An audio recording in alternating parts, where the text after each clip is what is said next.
Hi everyone, I hope you're doing well. Welcome back to Reading Time with Mrs. Barr. We are in chapter 3 of The Magician's Nephew, The Wood Between the Worlds. Uncle Andrew and his study vanished instantly. Then for a moment, everything became muddled. The next thing Diggory knew was that there was a soft green light coming down on him from above, and darkness below. He didn't seem to be standing on anything or sitting or lying. Nothing appeared to be touching him. "I believe I'm in water," said Diggory, "or underwater." This frightened him for a second, but almost at once he could feel that he was rushing upwards. Then his head suddenly came out into the air, and he found himself scrambling ashore, out of the smooth, grassy ground. Out on the smooth, grassy ground at the edge of the pool. Hopefully you can hear me over the dogs. As he rose to his feet, he noticed that he was neither dripping nor panting for breath, as anyone would expect after being underwater. His clothes were completely dry. He was standing by the edge of a small pool, no more than 10 feet from side to side, in a wood. The trees grew close together and were so leafy that he could get no glimpse of the sky. All the light was green light that came through the leaves. But there must have been a very strong sun overhead, for this green delight was bright and warm. It was the quietest wood you could possibly imagine. There were no birds, no insects, no animals, no wind. You could almost feel the trees growing. The pool he had just got out of was not the only pool. There were dozens of others. A pool every few yards, as far as the eye could reach. You could almost feel the trees drinking the water up with their roots. This wood was very much alive. What he tried to describe it afterward, when he tried to describe it afterward, Diggory always said it was a rich place, as rich as plum cake. The strangest thing was that almost before he had looked about him, Diggory had half forgotten how he had come there. At any rate, he was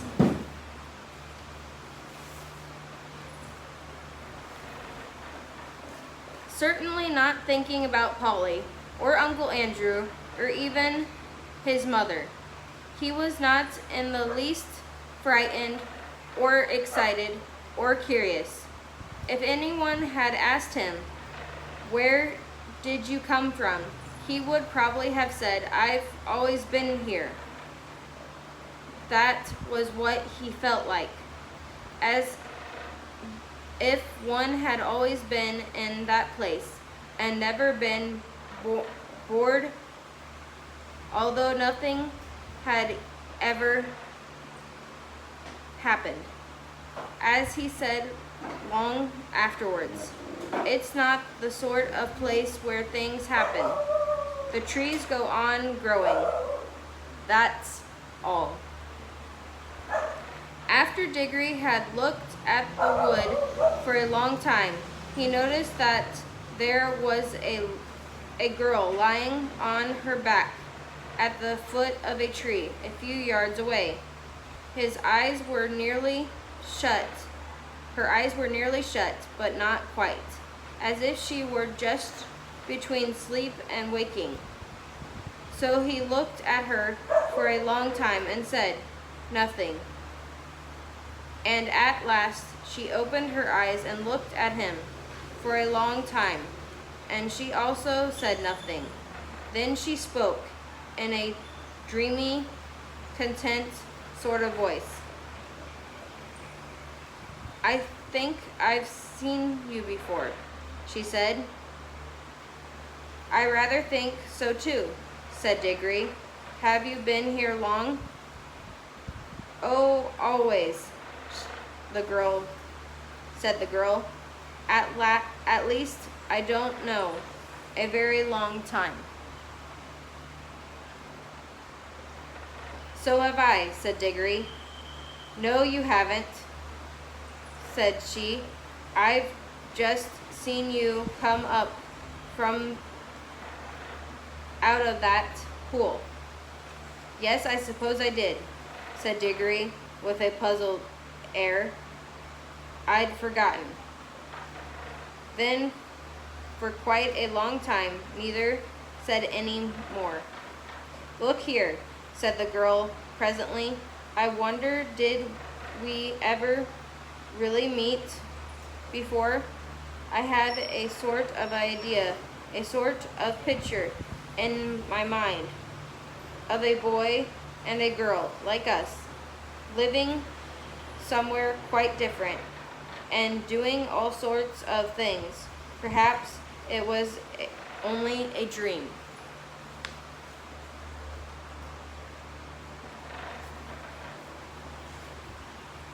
"I've had that same dream, I think," said Diggory, "about a boy and a girl living next door, and something about crawling among rafters. I remember the girl had a dirty face. Aren't you getting it mixed? In my dream, it was the boy who had the dirty face." "I can't remember the boy's face," said Diggory, and then added, "Hello, what's that?" "Why, it's a guinea pig," said the girl, and it was a fat guinea pig, nosing about in the grass. But round in the middle of the guinea pig there ran a tape, and tied on it by the tape was a bright yellow ring. "Look, look!" cried Diggory. "The ring! And look, you got one on your finger, and so have I." The girl now sat up, really interested at last. They stared very hard at one another, trying to remember, and then at exactly the same moment she shouted out, "Mr. Ketterly," and he shouted out, "Uncle Andrew." And they knew who they were and began to remember the whole story. After a few minutes'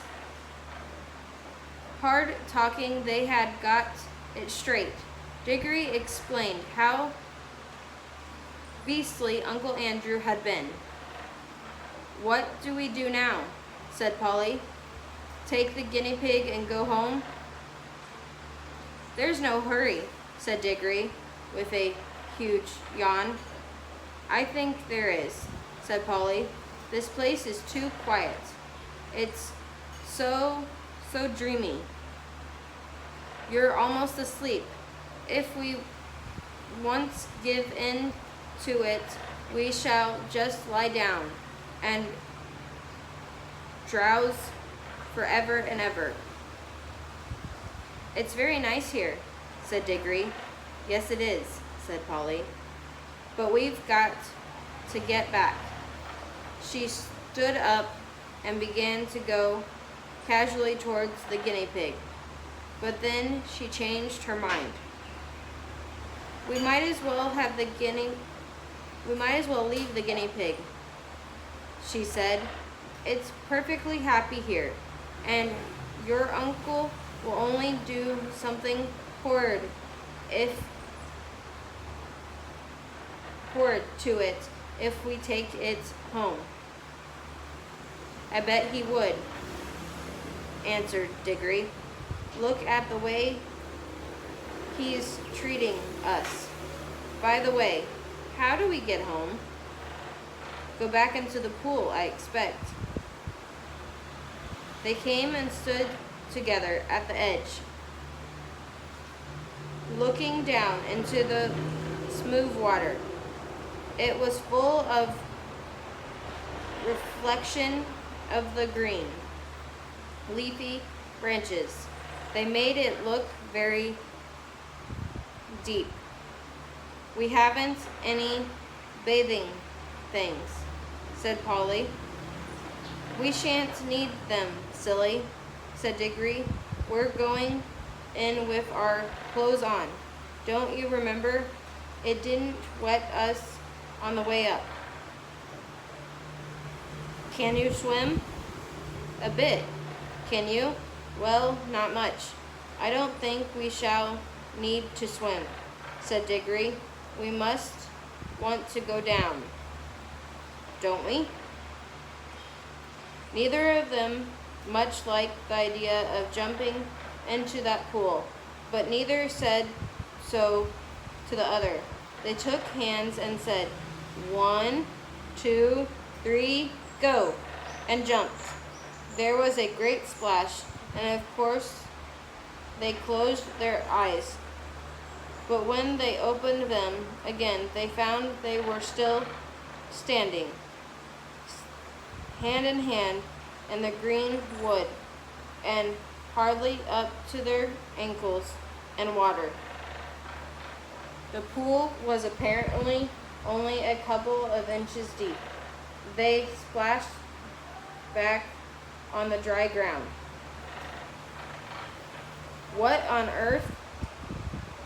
earth's gone wrong, said Polly in a frightened voice, but not quite so frightened as you might expect, because it is hard to feel really frightened in that wood. The place is too peaceful. Oh, I know, said Diggory. Of course it wouldn't work. We're still wearing our yellow rings. They're for the outward journey, you know. The green ones take you home. We must change rings. Have you got pockets? Good.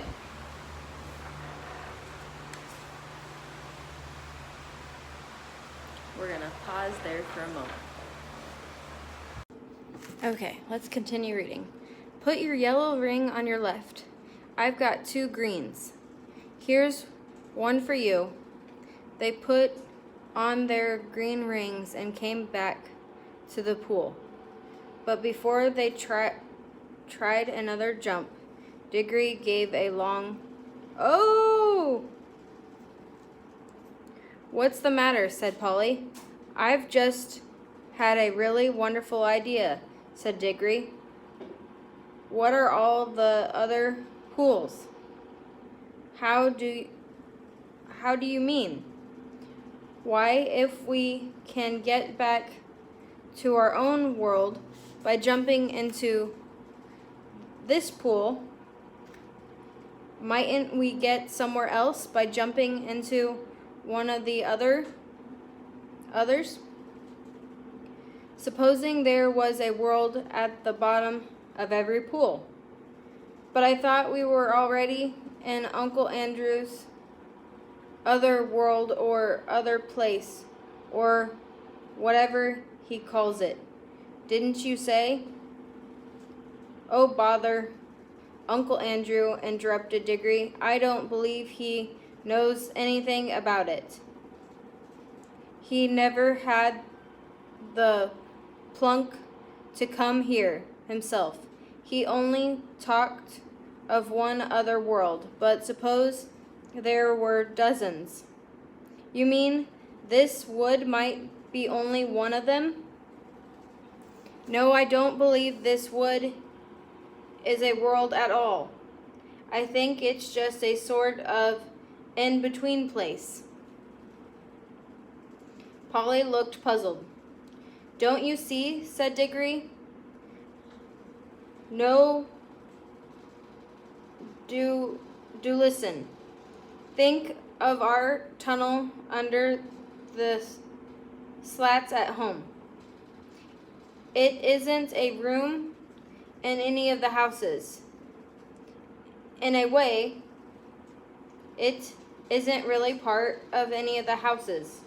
But once you're in the tunnel, you can go along it and come into any of the houses in the row. Mightn't that this would be the same? A place that isn't any of the worlds, but once you've found it, that place you can get into them all." "Well, even if you can," began Polly, but Diggory went on as if he hadn't heard her. "And of course, that explains everything," he said. "That's why it is so quiet and sleepy here. Nothing ever happens here, like at home. It's in the houses that people talk and do things and have meals. Nothing goes on in the in-between places, behind the walls and above the ceilings and under the floor, or in our own tunnel. But when you come out of our tunnel, you may find yourself in any house. I think we can get out of this place into jolly well anywhere. We don't need to jump back into the same pool we came up by, or not just yet." "The wood between the worlds," said Polly dreamily. "It sounds rather nice." "Come on," said Diggory. "Which pool shall we try?" "Look here," said Polly. "I'm not going to try any new pool till we're made sure that we can get back by the old one. We're not even sure if it'll work yet." "Yes," said Diggory, "and get caught by Uncle Andrew and have our rings taken away before we've had any fun. No thanks." "Couldn't we just go part of the way down into our own pool?" said Polly, "just to see if it works. Then if it does, we'll change rings and come up again before we're really back in Mr. Kettlefree's study. Can we go part of the way down?" "Well, it took time coming up. I suppose it takes a little time going back." Diggory made rather a fuss about agreeing to this, but he had to in the end, because Polly absolutely refused to do any exploring in new worlds until she had made sure about getting back to the old one. She was quite as blase as he about some dangers, wasps, for instance, but she was not so interested in finding out things nobody had ever heard of before, for Diggory was the sort of person who wants to know everything, and when he grew up, he became the famous Professor Kirky who comes into other books. After a good deal of arguing, they agreed to put on their green rings.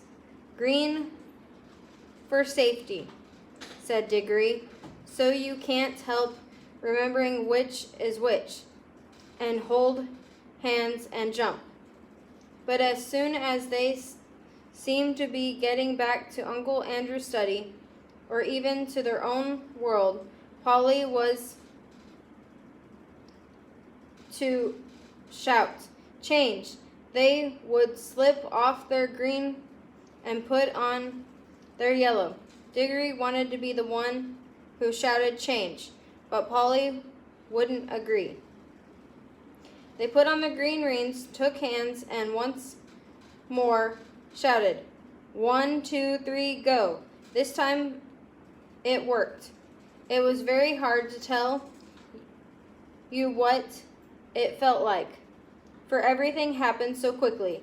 At first there was bright lights moving about in a black sky.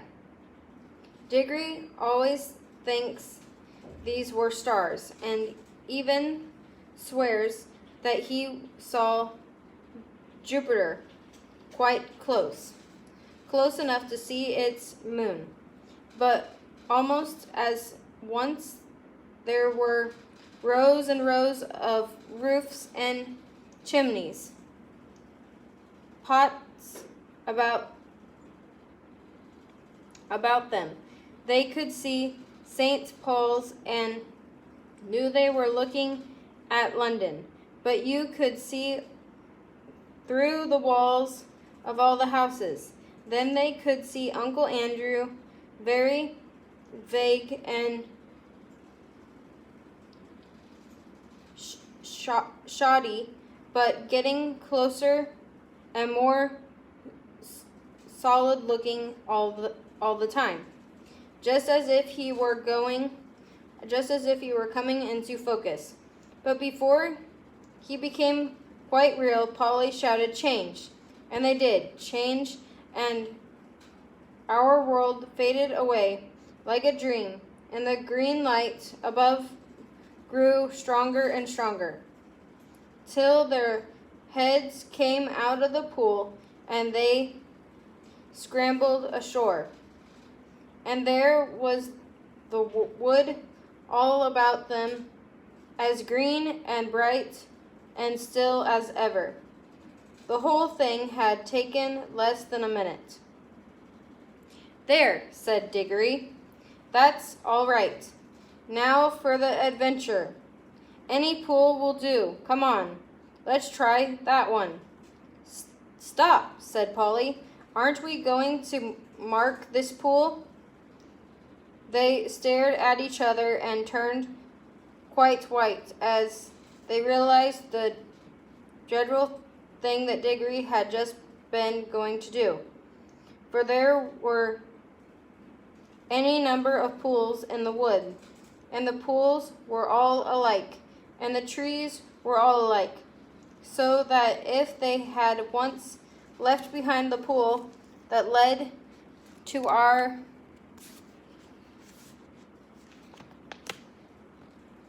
own world without making some sort of landmark, the chances would have been 100 to 1 against their ever finding it again.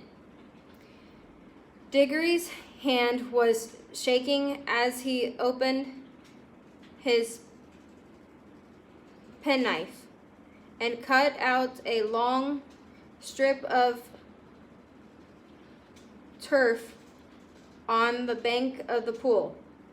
The soil, which smelled nice, was of a rich reddish brown, and showed up well against the green.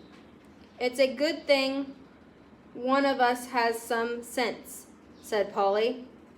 "Well, don't keep on gassing about it," said Diggory. "Come along. I want to see what's in one of the other pools." And Polly gave him a pretty sharp answer, and he said something even nastier in reply. The quarrel lasted for several minutes, but it would be dull to write it all down. Let us skip on to the moment at which they stood with beating hearts and rather scarred faces on the edge of the unknown pool, with their yellow rings on and held hands, and once more said, 1, 2, 3, go! Splash! Once again, it hadn't worked. This pool, too, appeared to be only a puddle. Instead of reaching a new world, they only got their feet wet and splashed their legs for the second time that morning. If it was a morning, it seems to be always the same time in the wood between the worlds. Blast and botheration, exclaimed Diggory. What's gone wrong now? We've put our yellow rings on, all right, he said. Yellow for the outward journey. Now the truth was that Uncle Andrew, who knew nothing about the wood between the worlds, had quite a wrong idea about the rings. The yellow ones weren't outward rings, and the green ones weren't homeward rings at all. At least, not in the way he thought. The stuff of which both were made had all come from the wood. The stuff in the yellow ring had the power of drawing you into the wood. It was stuff that wanted to get back to its own place, the in-between place. But the stuff in the green rings is stuff that is trying to get out of its own place. That a green ring would take you out of the wood into a world. Uncle Andrew, you see, was working with things he did not really understand. Most magicians are. Of course, Diggory did not realize the truth quite clearly either, or not until later. But when they had talked it over, they decided to try their green rings on the new pool just to see what happened. I'm game if you are, said Polly. But she really said this because in her heart of hearts she now felt sure that neither kind of ring was going to work at all in the new pool. And so there was nothing worse to be afraid of than another splash. I am not quite sure that Diggory had not the same feeling. At any rate, when they had both put the greens and come back to the edge of the water and taken hands again, they were certainly a good deal more cheerful and less solemn than they had been the first time. 1, 2, 3, go, said Diggory, and they jumped. That is the end of chapter 3 of The Magician's Nephew. We'll see you next time. Bye. God bless.